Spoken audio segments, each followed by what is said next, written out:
మీరు మీ అభిమాన shows and serials TV కన్నా ముందు ఈటీవీ విన్ యాప్లో చూడండి. Download and subscribe to ETV win app. 99 రూపాయలు మాత్రమే. వసంత కోకిల వనమంతా పిలుపులా వసంత కోకిల జగమంతా గెలుపులా. ఇప్పటికైనా మించిపోయింది లేదు. మనసులో ఒకరిని ఊహించుకుంటున్న మనిషితో నేను బ్రతకలేను. అందుకే మా ఇంటికి వెళ్ళిపోతాను. తప్పు కావేరి, అలా మాట్లాడకూడదు. పెళ్ళైన తర్వాత భార్యాభర్తల మధ్య చిన్న చిన్న అలకలు గొడవలు సాధారణంగా వస్తూ ఉంటాయి. అర్థం చేసుకుని సర్దుకుపోవాలి, కానీ ఇలాంటి తొందరపాటు నిర్ణయాలు తీసుకోకూడదు. అత్త, నాదేం తొందరపాటు నిర్ణయం కాదు. ఆయన నాతో ఎలా మాట్లాడారో తెలియక నువ్వు నాకు సలహాలు ఇస్తున్నావు.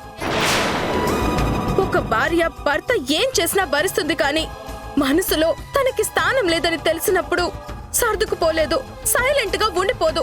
లేదు కావేరి, నువ్వు అపార్థం చేసుకుంటున్నావు. సూర్య మనసులో నువ్వే ఉన్నావు. ఆయన నిజంగా గతాన్ని మర్చిపోకుంటే మీ మావయ్య నీకిచ్చి పెళ్ళెందుకు చేస్తారు? నువ్వు మామయ్య సూర్య గారిని బలవంతంగా ఒప్పించారు. ఈ కోసమే ఆయన నా మెడలో తాళి కట్టారు, అవునా కాదా? అందుకే మామయ్య వచ్చిన తర్వాత ఆయనతో మాట్లాడి నేను ఇక్కడి నుంచి వెళ్ళిపోతాను. మా అమ్మ మహా అయితే తిడుతుంది, లేదంటే కొడుతుంది. ఇక్కడే ఉండి నరకం అనుభవించడం కన్నా ఆ తిట్లు దెబ్బలే మేలు. కావేరి, గదిలో చేసిన గొడవ సరిపోలేదా? ఇంకా ఎందుకు పంచాయతీ పెడుతున్నావు? నేనేం పంచాయతీ పెట్టడం లేదు. ఏమైంది అని అత్త అడిగితే కారణాలు చెప్తున్నాను. ఆ కారణాలు నిజం కాదు. నువ్వు అనుకున్నట్టు నా మనసులో ఎవ్వరూ లేరు. ప్రస్తుతం నా జీవితంలో ఆలోచనల్లో లేని మనిషి కోసం నువ్వు మాట్లాడుతుంటే నాకు నచ్చక కోప్పడ్డానే తప్ప వేరే ఏం కాదు. ఓహో, అవునా? మీ మనసులో ఏం లేనప్పుడు కోపం ఎలా వస్తుంది? నా మీద మాత్రమే ప్రేమ ఉన్నప్పుడు బయటకు పో అన్న మాట ఎందుకు వస్తుంది? మీతో మాట్లాడడం, సంజయ్కి చెప్పడం అనవసరం. మామయ్య రానివ్వండి, ఈ రోజు అటో ఇటో తేల్చేస్తాను. ఏమైంది కావేరి? మామయ్య, ఎందుకు ఏడుస్తున్నావు? సూర్య, ఏమైనా అన్నావా? ఆయనేం చెప్పరు మామయ్య. ఒకవేళ చెప్పినా అది అబద్ధమే అవుతుంది. అసలేం జరిగిందంటే ఈ రోజు మేమిద్దరం షాపింగ్ కి వెళ్తున్నాం. దారిలో కావేరి, అన్నీ ఆకాష్కి చెప్పాల్సిన అవసరం లేదు. ఆఫీసులో ఉన్న టెన్షన్లు సరిపోనట్టు మన గొడవలు కూడా ఎందుకు? ఏంటి సూర్య అలా అంటావు? నాకు ప్రొఫెషనల్ లైఫ్ కన్నా మన పర్సనల్ లైఫే ముఖ్యం. తనని చెప్పనివ్వు. ఇదేం పెద్ద విషయం కాదు. కావేరితో నేను మాట్లాడతాను, నువ్వు వెళ్ళు. కావేరి, నువ్వురా. ఆహా, నేను రాను. నేను మామయ్యతో మాట్లాడాలి. కావేరి, మనం మాట్లాడుకుందాం. భార్యాభర్తల మధ్య ఏ ప్రాబ్లం ఉన్నా మనమే క్లియర్ చేసుకోవాలి. రా రా.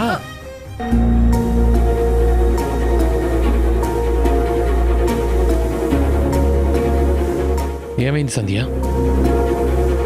ప్రాబ్లం ఏంటి? అరే మాట్లాడు సంధ్య. నాకు కూడా సరిగా తెలియదండి. కావేరి చిన్నపిల్ల కదా. సూర్య ఏదో సరదాగా మాట్లాడుంటాడు. కావేరి అర్థం చేసుకోకుండా సీరియస్ అయిందనుకుంటా. మీరు వెళ్ళి ఫ్రెష్ అయ్యండి, నేను భోజనం వడ్డిస్తాను.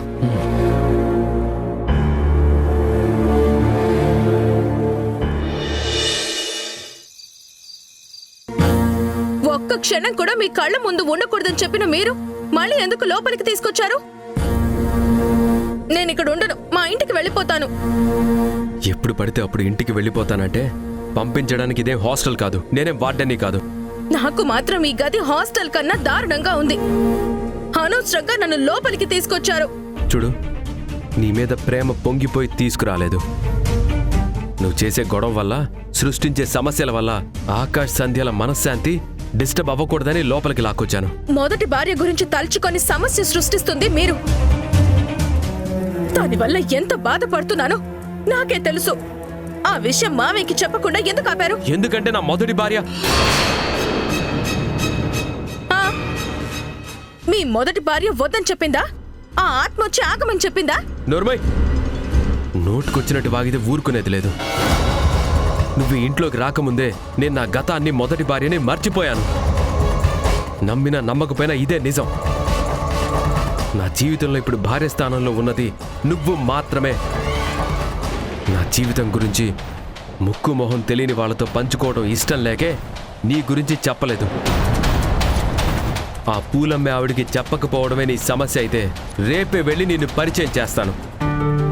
ఇంకెప్పుడు నా మొదటి భార్య గురించి మాట్లాడొద్దని ఆవిడికి వార్నింగ్ ఇస్తాను. వార్నింగ్ ఇవ్వాల్సింది పూలమ్మే ఆవిడికి, పళ్ళమ్మే వాడికి కాదు, మీ మనసుకి. అవును, గతాన్ని మర్చిపోయాను అని చెప్పినంత మాత్రాన నేను నమ్మేస్తాననుకుంటున్నారా? పెళ్ళైన రోజు నుంచి చూస్తున్నాను, మీ మనసులో ఇంకా మొదటి భార్య ఉండడం వల్లే నన్ను దూరం పెడుతున్నారు. లేదు కావేరి, నన్ను నమ్ము. కావాలంటే ఒట్టేస్తాను. ఎందుకు? గట్టు మీద పెట్టడానికా? నీతో ఈ విషయం గురించి మాట్లాడడం అనవసరం. నా పెళ్లికి పెద్దగా ఉన్న మావయ్యకి మొత్తం చెప్పేస్తాను. నేనంటే ఇష్టం లేని మనిషితో నాకెందుకు ముడి పెట్టారని అడుగుతాను. కావేరి వద్దు. ఆకాష్కి తెలిస్తే చాలా బాధపడతాడు. చేసిన గోలా గొడవలు చాలు. సైలెంట్గా ఇక్కడే ఉండు.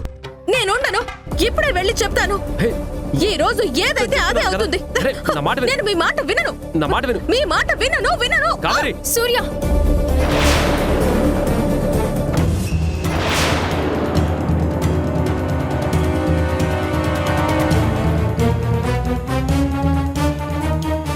ఏంటి మీరు చేసిన పని? ఒక ఆడదాని మీద చెయ్యెత్తడం తప్పని తెలీదా? తెలుసు సంధ్య, తెలుసు. కానీ కావేరి చెప్పే మాటలు, చేసే పనులు వింటుంటే నా కోపం కంట్రోల్ అవ్వటం లేదు. తనేదో తెలియక మాట్లాడితే కోపడ్డం కాదు, ఓపిగ్గా చెప్పాలి. శాంతంగా అన్నీ వివరించాలి. ఎన్ని రకాలుగా వివరించినా వినటం లేదు సంధ్య. చెప్పిందే మళ్ళీ మళ్ళీ చెప్తూ పిచ్చెక్కిస్తోంది. వద్దు సూర్య, నాకేం చెప్పొద్దు. మీ ఇద్దరి మధ్య ఉన్న గొడవలని శత్రువులుగా కాకుండా భార్యాభర్తలుగా సామరస్యంగా మాట్లాడుకుని పరిష్కరించుకోండి. ఈ అరుపులు, కేకల వల్ల మీరే కాదు, అందరం డిస్టర్బ్ అవుతాం. దయచేసి ఇంకెప్పుడు కావేరి మీద చేయొద్దొద్దు. మీ మీదున్న నమ్మకాన్ని, గౌరవాన్ని నాశనం చేసుకోవద్దు.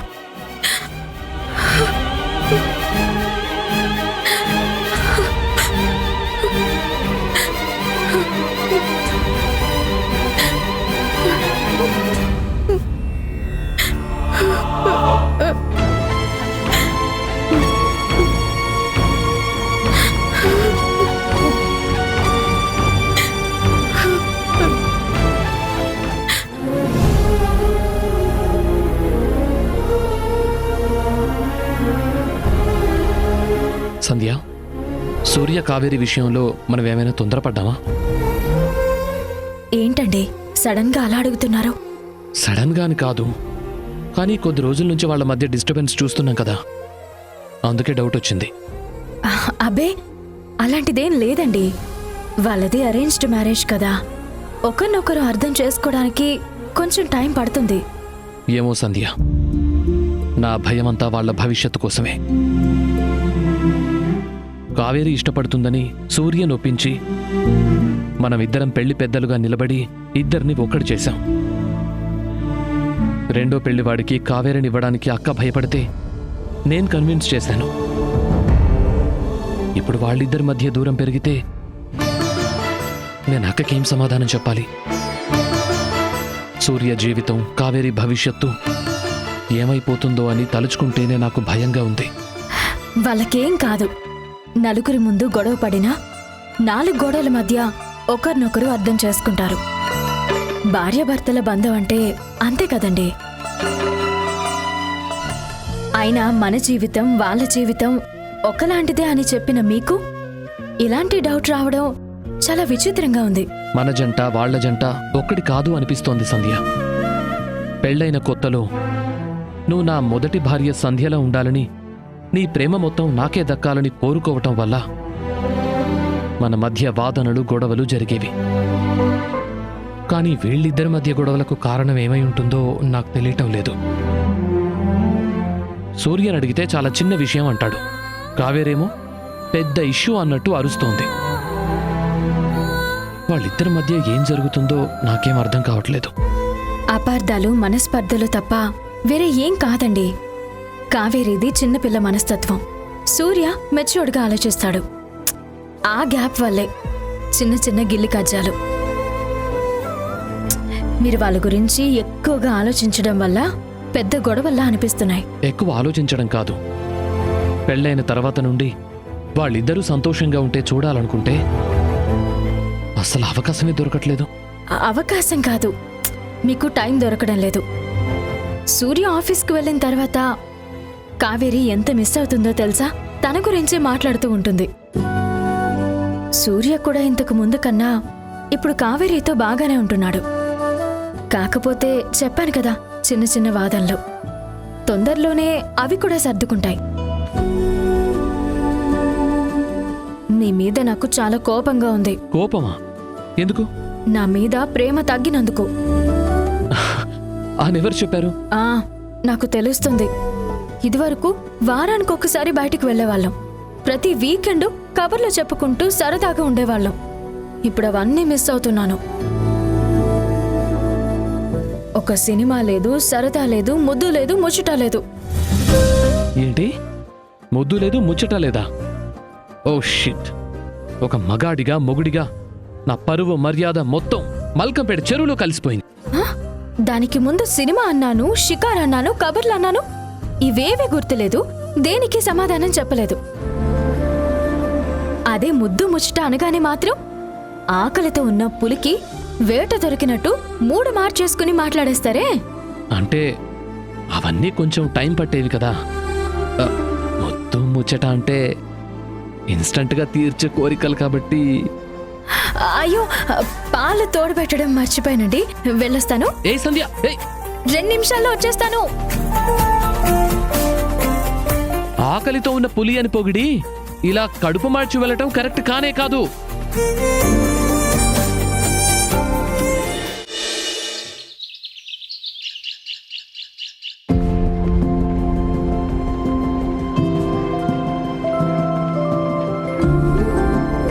సుశీలా, సుశీలా, నారాయణ ఇంకా ఇంటికి రాలేదేంటి? ఎక్కడికైనా వెళ్తానని చెప్పాడా?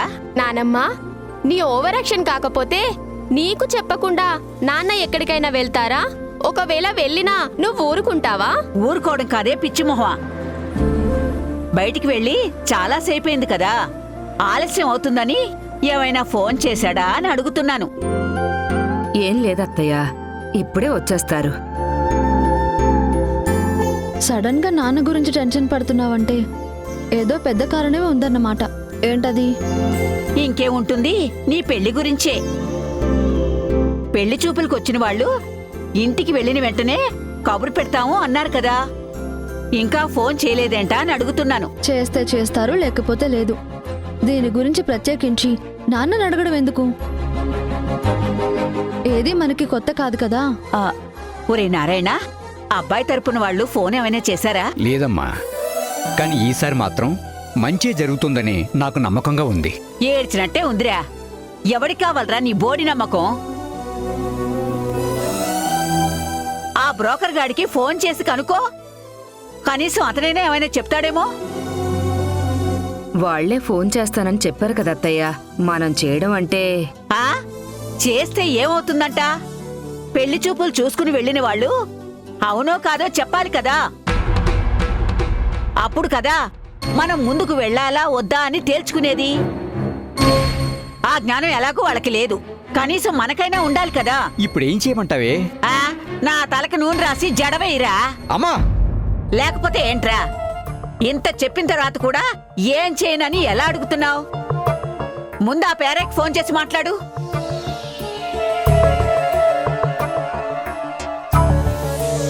రేయ్, ఆ స్పీకర్ ఆన్ చేసి తగలరా.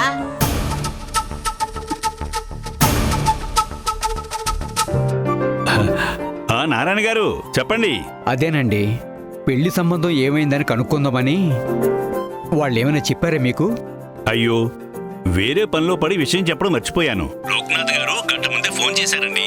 చూడు, ఇలా ఉంటుంది ఆ పేరయ్య గాడితో. అమ్మా, ఏం చెప్పారండి? వాళ్ళ కుటుంబానికి జాతకాలు చూసే పంతులు గారు ఏదో బిజీలో ఉన్నారట. ఆ జాతకాలు కలిసిన వెంటనే కబురు పెడతాను అన్నారు.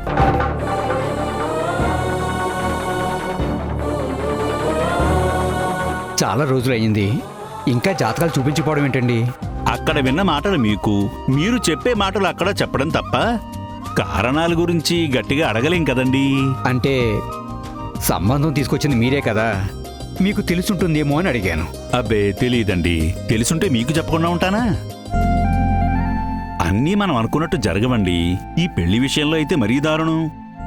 అమ్మాయి నచ్చిందని చెప్పినా కూడా ఇన్ని రోజులు ఆలస్యం చేస్తున్నారంటే మరి వాళ్ళ మనసులో ఏముందో, దేని గురించి ఆలోచిస్తున్నారో.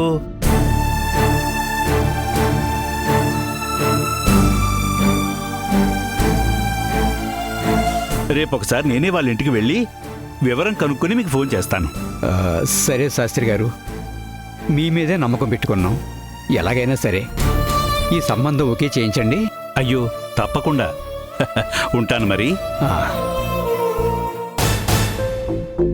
ఓకే అవ్వాలంటే వాళ్ళకి 15 లక్షలు ఇవ్వాలి. ఆ మాట డైరెక్ట్గా చెబితే నారాయణరావు ఇవ్వలేడు కాబట్టి ఇలా స్లో పాయిజన్లా విషయాన్ని ఎక్కిస్తూ దాగుడు మూతలాడాలి. అప్పుడే కట్నం పెళ్లి కొడుక్కి, కమిషన్ హైటెక్ శాస్త్రికి దక్కుతుంది. వీడు పెళ్లిళ్ళ మీడియట్రా లేక కార్లలో రేడియట్రా? మన ప్రశ్నలకి సమాధానం చెప్తాడనుకుంటే మనల్నే ఆలోచనలో పడేశాడేంట్రా? అందుకే దేని గురించి ఎక్కువగా ఆలోచించకూడదు నానమ్మ. అయ్యేదేదో అవుతుంది, టెన్షన్ పడకండి. శాస్త్రి గారేంటండి, వాళ్ళ మనసులో ఏముందో, ఏం ఆలోచిస్తున్నారో అంటున్నారు? దానికి అర్థం ఏంటి? ఆయన తెలిసి మాట్లాడారా లేకపోతే ఊహించి చెప్పారా? నన్ను అడిగితే నేనేం చెప్పగలను సుశీల? రేపు ఆ ఇంటికి వెళ్ళి వివరం కనుక్కుని ఫోన్ చేస్తానన్నాడు కదా, చూద్దాం ఏం చెప్తారో ఏంటో.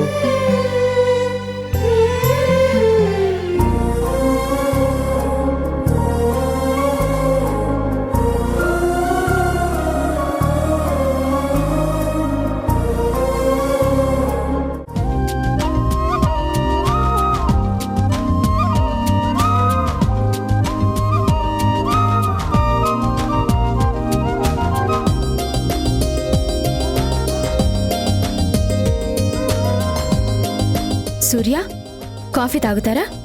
లే సంధ్య, మా ఆవిడికి అయితే అతివృష్టి లేదంటే అనావృష్టి. నిన్న ఇంట్లో గొడవైంది కదా, ఈరోజు పూర్తిగా నాతో మాట్లాడదు. రాత్రికి ఎప్పుడో కూల్ అయ్యి మళ్ళీ ఫ్రెష్గా గొడవ స్టార్ట్ చేస్తుంది.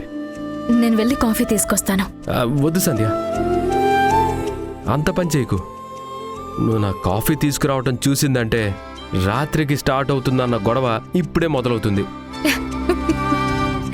కావేరి మీ విషయంలో చాలా పొసెసివ్గా ఉంటుంది. మీ లైఫ్లో తను తప్ప ఇంకెవ్వరూ ఉండకూడదని బలంగా కోరుకోవడం వల్లే ఈ గొడవలన్నీ. అసలు విషయం అది కాదు సంధ్య. నిన్న కావేరి మాటలు గమనించావా? నా మొదటి భార్య చనిపోయిందని చెప్పింది, విన్నావా?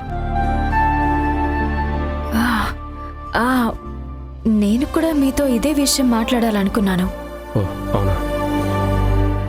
నిన్నంతా కూడా దీని గురించి ఆలోచిస్తున్నాను, కానీ ఏం అర్థం కాలేదు. ఇన్ని రోజులు మీ మొదటి భార్యని నేనే అని తెలిసే డైరెక్ట్గా కోపడలేక ఇండైరెక్ట్గా సెటైర్లు వేస్తుందేమో, నిష్ఠూరంగా మాట్లాడుతుందేమో అనుకున్నాను. కానీ అది నిజం కాదని నిన్నే తెలిసిందే. అవును సంధ్య, పెళ్ళైన రోజు నుంచి అలవాట్లో పొరపాటుగా ఏం కావాలన్నా నీ పేరెత్తుతుంటే చాలా సీరియస్ అయ్యేది. నా మనసులో ఆలోచనలో నీ పేరుని రీప్లేస్ చేయడానికే కోపం చూపిస్తుంది అనుకునేవాణ్ణి. కానీ ఆ కోపానికి కారణం అది కాదు. ఒక విషయం మాత్రం క్లారిటీగా చెప్పొచ్చు సంధ్య, కావేరికి నాకు పెళ్ళైన సంగతి తెలుసు, కానీ నువ్వే నా మొదటి భార్యవని మాత్రం తెలీదు. వేరే ఎవరో అని ఆమె ఇప్పుడు మన మధ్య లేదనుకుంటుంది. అలా ఎలా సాధ్యం సూర్య? పెళ్లికి ముందు మీ గురించి అన్ని వాళ్ళ అక్కకి, కావేరికి ఒకేసారి చెప్పానని ఆయన అన్నారు కదా. నేను కూడా ఆకాష్ని 1కి 10 సార్లు అడిగాను. కావేరికి ఓకేనా, సంధ్య గురించి తెలుసా అంటే అవుననే చెప్పాడు. అన్నీ తెలిసి కూడా నన్ను పెళ్లి చేసుకోవడానికి ఒప్పుకుందంటే నా మీద కావేరికి చాలా ప్రేమ ఉందనుకున్నాను. కావేరికి మీ మీద ప్రేమ ఉన్న మాట నిజమేనండి, అందులో ఏ అనుమానం లేదు. కాకపోతే మనిద్దరి గురించే తెలీదు. ఆ విషయంలో ఎక్కడో పొరపాటు జరిగింది. ఆకాష్ ఈ విషయంలో అబద్ధం చెప్పడు. తనని అడిగినా మనలానే కన్ఫ్యూజ్ అవుతాడు. కన్ఫ్యూజ్ అవ్వకపోయినా సరే ఆయనకి కావేరి గురించి ఏం తెలియకపోవడమే మంచిది.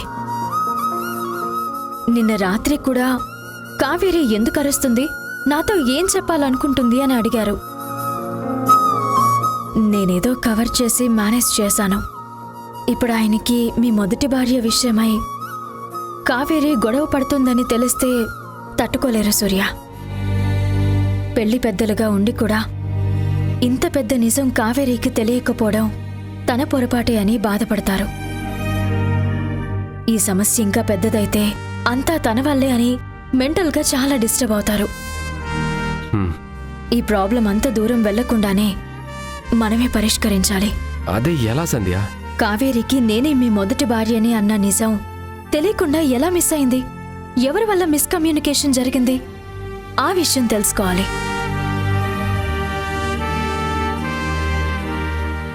ఈ ప్రశ్నలకి సమాధానం ఒక్కరే చెప్పగలరు. ఎవరు సూర్య? కావేరి అమ్మగారు. నేను ఆవిడ కాల్ చేసి జరిగిందంతా క్లియర్గా చెప్తాను. నీ గురించి కావేరికి ఎందుకు తెలియలేదో క్లారిటీ తీసుకుంటాను. ఆకాష్ ఫోన్ చేస్తున్నాడు సంధ్య. యా ఆకాష్, ఇక్కడే గార్డెన్లో ఉన్నాను. సరే వస్తున్నాను, 2 minutes. ఆకాష్ ఆఫీస్కి వెళ్ళడానికి నా కోసం వెయిట్ చేస్తున్నాడు. నేను కూడా ఫ్రెష్ అవ్వాలి. నేను ఫ్రీ టైం చూసుకొని ఆవిడకి కాల్ చేసి మాట్లాడతాను. సరే సూర్య, మన డౌట్స్కి పూర్తి క్లారిటీ తీసుకుంటేనే ఈ సమస్యని సాల్వ్ చేయడానికి ఒక ఐడియా వస్తుంది. షూర్ సంధ్య, నేను మాట్లాడతాను. బాయ్.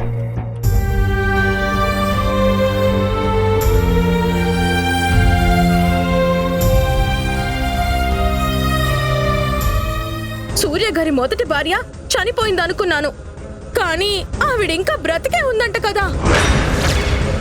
సంధ్య నా మొదటి భార్య అని కావేరికి తెలీదనుకుంటా. ఒకవేళ మా ఆయనకి మొదటి భార్య మీద ప్రేమ పుట్టి ఆవిడే కావాలనుకుని వెళ్ళిపోతే నా పరిస్థితి ఏంటి? చావు తప్ప నాకు వేరే దారే లేదు.